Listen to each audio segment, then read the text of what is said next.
तो TDS maintain करेंगे या ईसी मेंटेन करेंगे? क्या फर्क है टीडीएस में और ईसी में? कितना ईसी रखना है या कितना टीडीएस रखना है? टीडीएस का मतलब क्या है और वो कितना इंपॉर्टेंट है? तो ये सारी चीजें हम डिस्कस करेंगे आज के इस एपिसोड में।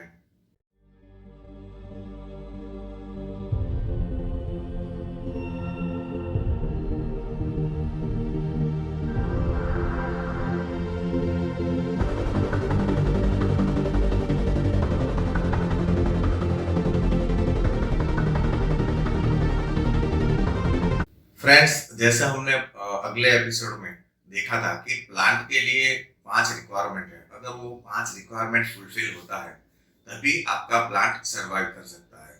वो फिर आप किसी भी मेथड से ग्रो कर रहे हो, या मिट्टी में ग्रो करो, या हाइड्रोपोनिक से ग्रो करो, या कोकोपीट में ग्रो करो, या अंतरिक्ष में ग्रो करो, या पानी के नीचे ग्रो करो, कहीं पे भी आप प्लांट ग्रो कर रहे हैं तो प्लांट की 5 रिक्वायरमेंट है, पहले आपको वो फुलफिल करनी है। उसमें सबसे पहला रिक्वायरमेंट है सनलाइट या आर्टिफिशियल लाइट। दूसरा रिक्वायरमेंट है पानी। तीसरा रिक्वायरमेंट है कार्बन डाइऑक्साइड। चौथा रिक्वायरमेंट है ऑक्सीजन। और पांचवा रिक्वायरमेंट है न्यूट्रिएंट। तो ये 5 रिक्वायरमेंट तो हर एक प्लांट के लिए जरूरी है। उसके बाद आज हम बात करेंगे हाइड्रोपोनिक सिस्टम। अगर आप फॉलो कर रहे हैं या हाइड्रोपोनिक सिस्टम से अपने प्लांट ग्रो कर रहे हैं तो दूसरे 5 रिक्वायरमेंट है। वो सारे 5 रिक्वायरमेंट के ऊपर हम 5 एपिसोड बनाएंगे और हर एक जो पैरामीटर्स है, हर एक 5 पैरामीटर्स है, वो कैसे मेंटेन करना है, उसका क्या इंपॉर्टेंस है, वो भी देखेंगे। तो 5 जो उसका पैरामीटर्स है उसमें जो पहला है वो है पीएच, दूसरा है टीडीएस, तीसरा है ऑक्सीजनेशन, चौथा है टेम्परेचर और पांचवा है न्यूट्रिएंट। इसमें से कौन सा पैरामीटर्स सबसे ज्यादा क्रिटिकल है और कौन सा पैरामीटर्स कम क्रिटिकल है, वो भी हम डिस्कस करेंगे। तो पांचों पैरामीटर्स के ऊपर हम एक एक एपिसोड बनाएंगे और सारे एपिसोड आप ध्यान से देखेंगे तो आपको कभी भी हाइड्रोपोनिक सिस्टम से ग्रो करने में प्रॉब्लम नहीं आएगी। उसमें से जो एक पैरामीटर्स है वो है टीडीएस। कुछ लोगों को लगता है टीडीएस चेक करना है, कुछ लोगों को लगता है ईसी चेक करना है। तो दोनों चीजें में क्या फर्क है वो आज हम देखेंगे। जो सबसे क्रिटिकल पैरामीटर्स है 1 नंबर, 2 नंबर और तीसरे नंबर, तो चौथे नंबर पर टीडीएस आता है। पहले नंबर, दूसरे नंबर और तीसरे नंबर का क्रिटिकल पैरामीटर कौन सा है वो हम वन बाय वन हम बताते जाएंगे। लेकिन फोर्थ क्रिटिकल जो पैरामीटर्स है वो है टीडीएस या ईसी। तो आज हम उसी के ऊपर डिस्कस करेंगे। तो फ्रेंड्स, टीडीएस का सीधा मतलब है टोटल डिजॉल्व सॉलिड।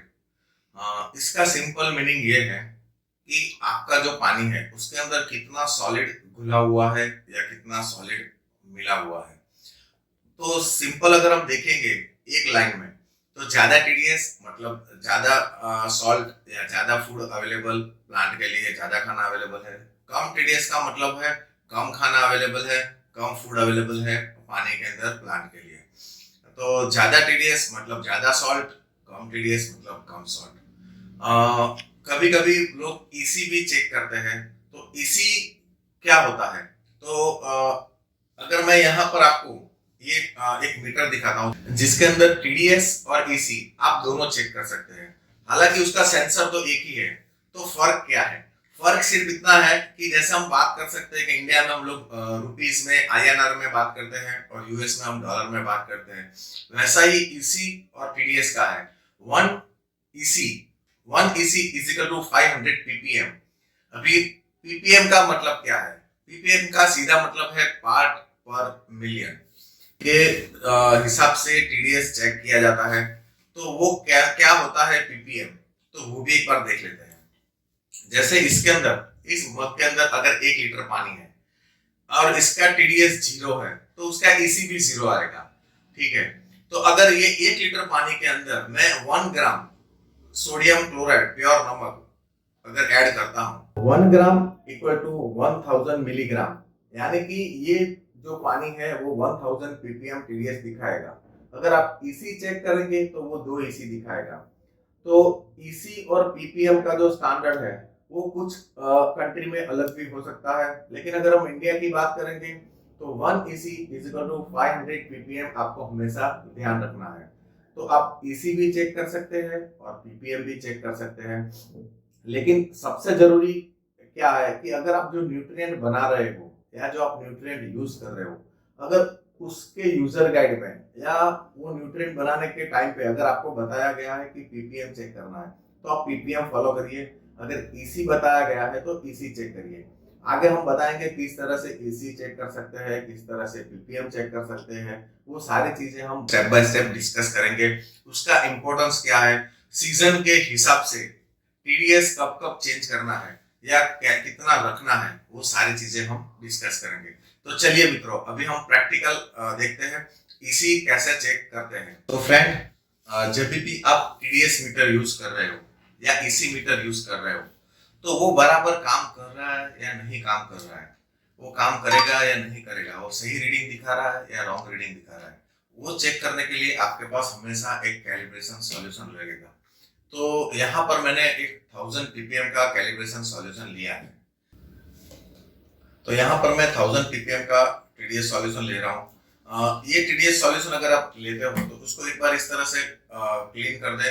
आपका जो भी कैप ले रहे हो या जो भी बर्तन या बीकर ले रहे हो, उससे बराबर उसको रिंस कर दे। रिंस करने के बाद उसको डिस्कार्ड कर दे, फेंक दे, और फिर से दूसरा नया सॉल्यूशन ले।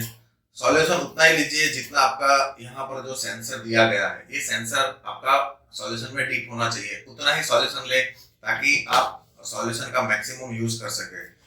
क्योंकि एक बार आपका कैलिब्रेशन हो गया तो बाद में ये सॉल्यूशन को फेंक देने का है, ये सॉल्यूशन किसी काम का नहीं है। यहाँ मैं जितना जरूरत है उतना ही सॉल्यूशन निकाल रहा हूँ। तो चलिए अभी कैलिब्रेशन देखते हैं। ये जो टीडीएस मीटर है मेरे पास दो है, इसमें सिर्फ टीडीएस दिखा रहा है और इसमें ईसी और टीडीएस दोनों दिखा रहा है। तो मैं दोनों को कैलिब्रेशन कैसे किया जाता है वो आपको यहाँ पर दिखा देता हूँ। अभी यहाँ पर ऑफ है, मैं इसको ऑन कर रहा हूँ और इसमें डीप करता हूँ, तो आप देखेंगे तो ये 8 कितना टीडीएस दिखा रहा है। ये लगभग 842 टीडीएस दिखा रहा है। तो मैं यहाँ पर जो उसका नॉब है उसको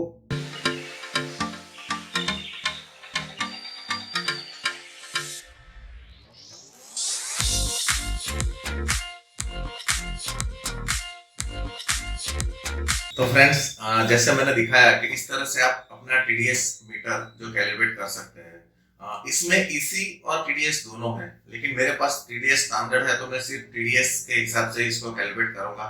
ये 1000 पीपीएम दिखा रहा है ऑलरेडी। तो कोई भी मीटर अगर आप लेते हो तो उसमें इस तरह का एक यूजर मैनुअल साथ में आता है।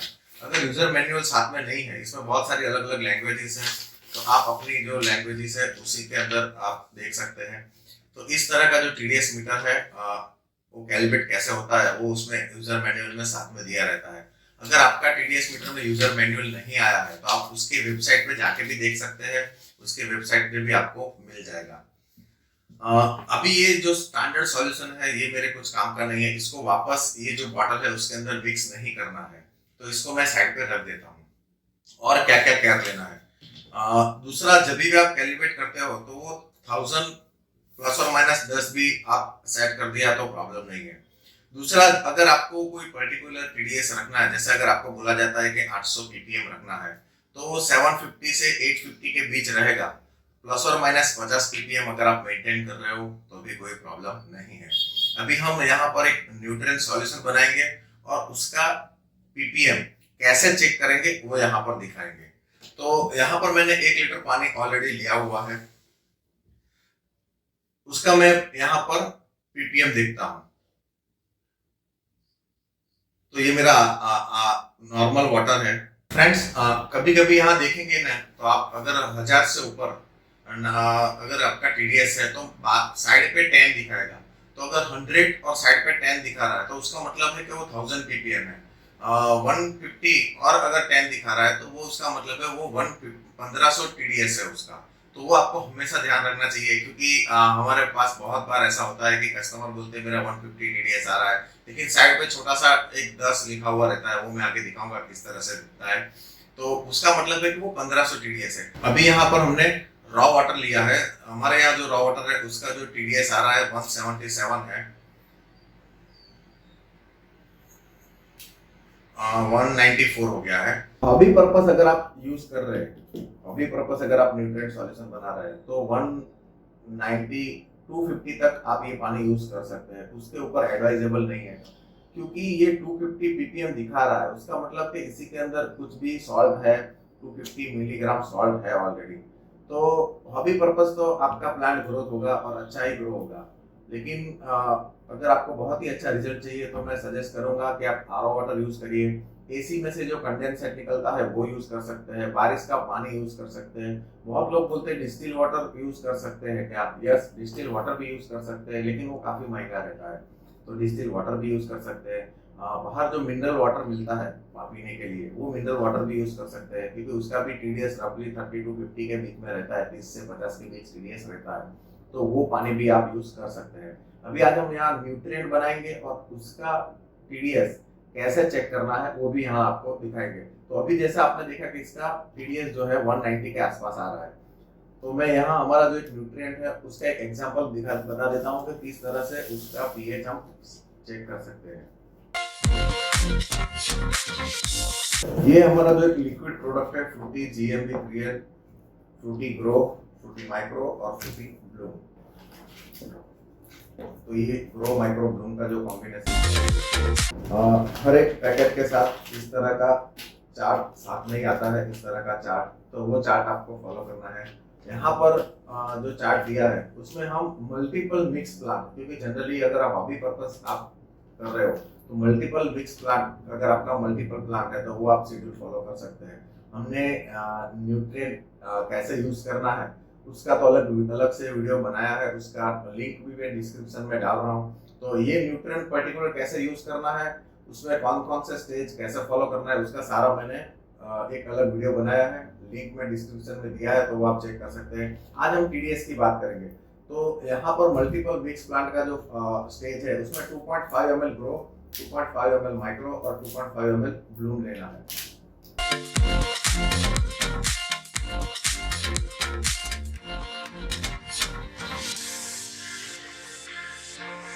कोई भी न्यूट्रिएंट यूज करने से पहले उसको प्रॉपर्ली मिक्स करें,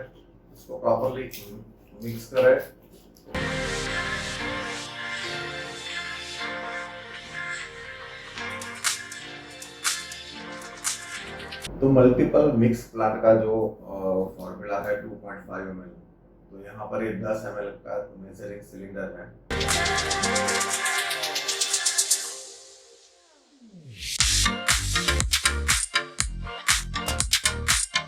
ब्लूम ले रहा हूँ। अगर इसके अंदर थोड़ा सा माइक्रो दिख रहा है तो आप इसको पहले प्रॉपर्ली रिंस कर दें। माइक्रो के साथ ग्रो या ब्लूम मिक्स नहीं होना चाहिए, अदरवाइज न्यूट्रिएंट लॉकआउट हो जाएगा।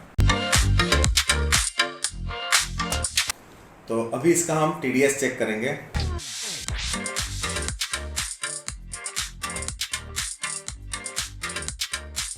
तो फ्रेंड्स, जैसे यहाँ पर हमने टीडीएस मीटर का यूज भी आपको दिखा दिया, उसका कैलिब्रेशन दिखाया, लेकिन बहुत लोगों को ऐसा ये लगता है कि टीडीएस मीटर घर पे नहीं है तो क्या करेंगे।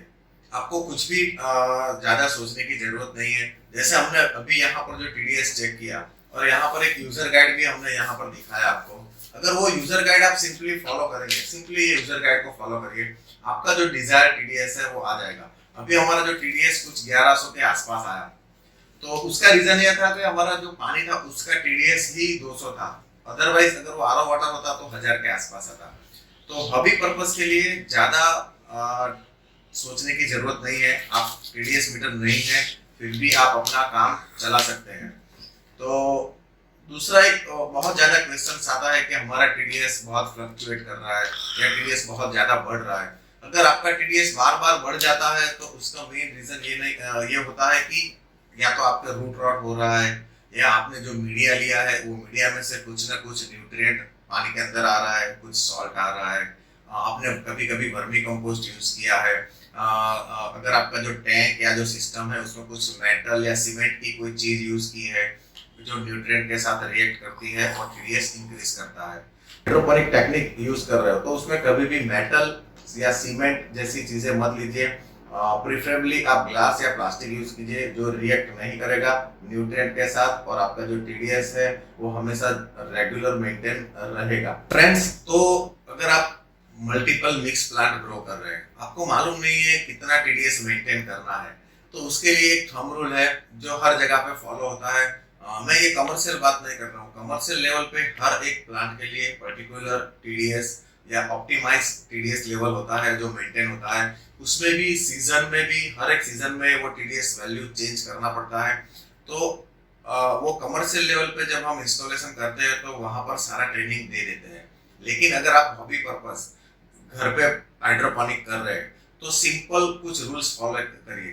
पहला, आप 800 से 1000 के बीच में टीडीएस मेंटेन करिए। कोई भी मल्टीपल प्लांट कर रहे हो, अगर आपको टीडीएस वैल्यू मालूम नहीं है और आप मिक्स प्लांट ग्रो कर रहे हो, चाहे कोई भी सिस्टम हो, तो आप 800 से 1000 टीडीएस फॉलो करिए। उसमें भी अगर आपका टेम्परेचर कम है, आपका रूम का या आपका एरिया का टेम्परेचर कम है, यानी कि 24 के नीचे टेम्परेचर मेंटेन कर रहे हो या उससे भी कम टेम्परेचर है, तो आप टीडीएस ज्यादा रखिए, मतलब 1000 के आसपास आप टीडीएस रखिए। और अगर आपके पानी का टेम्परेचर है, आपके एरिया का टेम्परेचर है, आपके रूम का टेम्परेचर 28, 30 या 32 है, तो आप 800 के आसपास टीडीएस रखिए। ऐसा क्यों? क्योंकि प्लांट एक लाइव चीज है। जैसे हम लोग विंटर में, सर्दियों में खाना ज्यादा खाते हैं, पानी कम पीते हैं। गर्मियों में हम क्या करते हैं कि पानी ज्यादा पीते हैं, खाना कम खाते हैं। प्लांट का भी वैसा ही है, अगर टेम्परेचर कम रहेगा, सर्दी जैसा माहौल रहेगा, तो वो खाना ज्यादा खाएगा तो ज्यादा टीडीएस लगेगा और आपको 1000 के आसपास टीडीएस रखना पड़ेगा। लेकिन अगर समर का टाइम है, टेम्परेचर ज्यादा है, तो जैसे हम लोग पानी ज्यादा पीते हैं, खाना कम खाते हैं, वैसे ही प्लांट को भी टीडीएस कम रखना है, खाना कम देना है और बार बार टॉप अप करना है, आरओ वाटर को टॉप अप करना है। ये इसका सिंपल पैरामीटर्स है जो आपको बहुत हेल्पफुल होगा और आप हमेशा ये ध्यान में रखिए। तो 800 से 1000 का जो रेंज दिया है मैंने, उसका मतलब है कि लो टेम्परेचर है तो 1000 के आसपास टीडीएस रखिए, और अगर हाई टेम्परेचर है, समर का टाइम है, तो आप 800 के आसपास टीडीएस रखिए। तो फ्रेंड्स, इस तरह से टीडीएस चेक किया जाता है, वो तो हमने देख लिया। लेकिन टीडीएस अगर ज्यादा है तो क्या करेंगे, टीडीएस अगर कम है तो क्या करेंगे? तो उसका बहुत ही सिंपल फॉर्मूला है। जैसे पहले मैंने बताया कि टीडीएस का सीधा मतलब है कि कितना खाना अवेलेबल है आपके पानी के अंदर, मतलब आपके पानी के अंदर कितना न्यूट्रिएंट अवेलेबल है वो दिखाता है। तो अगर टीडीएस ज्यादा दिखा रहा है, अगर आपके पास टीडीएस मीटर है और टीडीएस आपको 1000 मेंटेन करना है, लेकिन अगर वो 1200 दिखा रहा है, अगर उसमें टीडीएस ज्यादा दिखा रहा है, तो आप फ्रेश वाटर यूज करिए और टीडीएस चेक करते जाइए। जैसे जैसे आप फ्रेश वाटर ऐड करते जाएंगे, वैसे वैसे उसका टीडीएस कम होता जाएगा। तो इस तरह से आप टीडीएस कम कर सकते हैं। अगर आपको टीडीएस बढ़ाना है तो आपको न्यूट्रिएंट ऐड करना पड़ेगा। आप जो भी चार्ट फॉलो कर रहे हो, तो वो चार्ट के हिसाब से प्रोपोर्शनल में आप न्यूट्रिएंट ऐड करिए स्लोली स्लोली, और आप टीडीएस चेक करते जाइए। तो इस तरह से आप उसका टीडीएस बढ़ा सकते हैं। मतलब अगर एक लाइन में बोलेंगे तो टीडीएस बढ़ाना है तो न्यूट्रिएंट ऐड करिए, टीडीएस कम करना है तो आरओ वाटर यूज ऐड करिए। तो इस तरह से आप अपने न्यूट्रिएंट का टीडीएस बढ़ा भी सकते हैं और टीडीएस कम भी कर सकते हैं। टीडीएस इतना क्रिटिकल पैरामीटर्स नहीं है दूसरे पैरामीटर के कंपेयर में, तो मैंने इसको 4th नंबर पे रखा है। जो क्रिटिकल पैरामीटर्स है हाइड्रोपोनिक में, उसमें मैंने टीडीएस को 4th नंबर पे रखा है। मैं स्टेप बाय स्टेप बताऊंगा हर एक एपिसोड में कि फर्स्ट पैरामीटर कौन सा है जो सबसे क्रिटिकल है। तो यहाँ पर आपने देख लिया कि इस तरह से टीडीएस चेक कर सकते हैं, कैसे मेंटेन कर सकते हैं और इसका इंपॉर्टेंस क्या है। तो आप ईसी भी चेक कर सकते हैं या टीडीएस भी चेक कर सकते हैं। ईसी अगर आपका 2 आ रहा है तो उसका सीधा मतलब है कि आपका 1000 ppm टीडीएस है, ये उसका सीधा मतलब है। तो फ्रेंड्स, नेक्स्ट एपिसोड हम अभी पीएच के ऊपर बनाएंगे। तो पीएच क्या होता है, कैसे चेक करना है और उसका मतलब क्या है, वो सारा चीज हम नेक्स्ट एपिसोड में देखेंगे। Thanks again, Rajinikanth Sadani from red on group.